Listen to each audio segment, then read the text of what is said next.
Let's take this on with Alex Marquardt, who's a US security and foreign policy journalist. He's in Washington, D.C. Alex, great to have you with us. So Donald Trump's saying that he stopped striking Iran again because a deal is close. Do you think that's the case? Is there a genuine framework for negotiations at this moment, or is he just buying time? Nick, I do believe that he stopped the strikes because of the request from close allies, but I do not think that a deal is close. Of course, we can't put too much faith into his timelines. We've heard Donald Trump talk quite often about allowing 2 weeks for something to happen, whether it's with regards to Ukraine, Gaza, or the Iranian discussions that are very much ongoing. I think there has been a real sense here in Washington, among sources that I've spoken with, that Trump's patience has worn thin. We've had the ceasefire in place for several weeks now, but the talks have not gone anywhere. There's been one round of talks in person in Islamabad. The sides continue to talk to each other from afar through the mediators Pakistan, along with Gulf allies as well as Turkey, but they really have not gone anywhere. So there is still a real potential that if this logjam remains, that the U.S. could relaunch military strikes and that they could go beyond military targets to encompass or go after civilian targets like the power grid, bridges, things like that, raising questions not only of whether the U.S. is breaking the laws of war, but also whether the invitation for the Iranians to then go back and strike allies in the region. So there is a significant potential for another round, another salvo, if you will, of military action. Alex, I just wanted to read you this tweet that we've heard, or posted on X, from Iran's Foreign Minister Abbas. Araghchi. He says that the months after the initiation of war on Iran, the US Congress acknowledges the loss of dozens of aircraft worth billions. Our powerful armed forces, he says, are confirmed as first to strike down a touted F-35.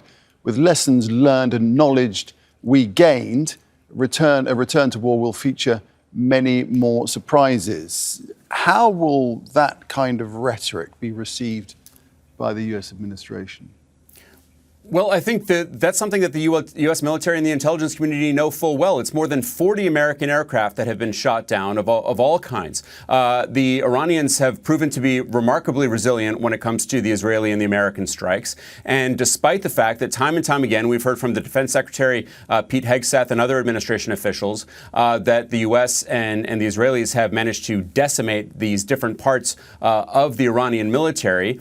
We have from reporting from the Washington Post, from the New York Times, and elsewhere, that the CIA has assessed that, in fact, Iran maintains formidable capabilities, that more than 70% of their mobile launchers, of their original ballistic missile capability, remain in place. Yes, there has been harm done to Iran's Navy, but Iran, as we have seen, does not have to do very much to shut down the Strait of Hormuz and to harass boats in the Strait of Hormuz, whether it's with those fast little vessels that the Iranians have, whether it's with drones. And to the point that I was just making, if the U.S. decides to go after Iran again militarily, Iran maintains those significant capabilities to not just attack U.S. forces in the region, to not just go after Israel yet again, and remember, Israel has faced a real onslaught of Iranian missiles, but also to go after those Gulf countries that are so much closer to the Iranians, going after their civilian infrastructure and their oil infrastructure. All right, and on that front, if it is indeed true that Qatar and Saudi and the UAE convinced the president to hold back,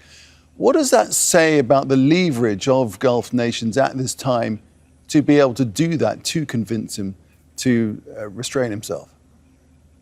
I think it's significant, but I think it speaks more to the desire for the Trump administration, for the president himself, to not have to go back to war. I do think that their preference is to go down the diplomatic path. It's just that they are immensely frustrated with the lack of success on the diplomatic path.